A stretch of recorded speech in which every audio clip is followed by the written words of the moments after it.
లూకా మరియమ్మ దగ్గరకు వచ్చాడు.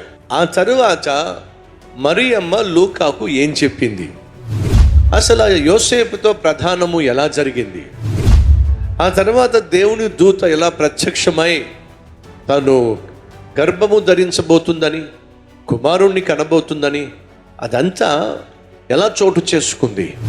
పెళ్లి కాక మునిపే గర్భం ధరించినటువంటి మరియమ్మను అందరూ అర్థం చేసుకున్నారా, ఆడిపోసుకున్నారా?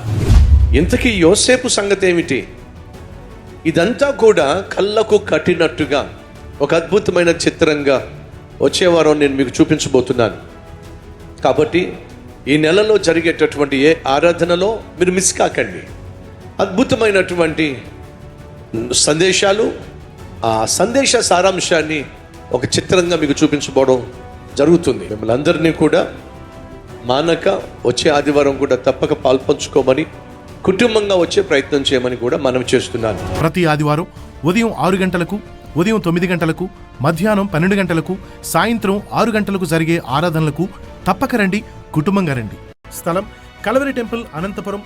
Venkatareddy function hall, Alamuru road, Rudrampeta, Anantapuram.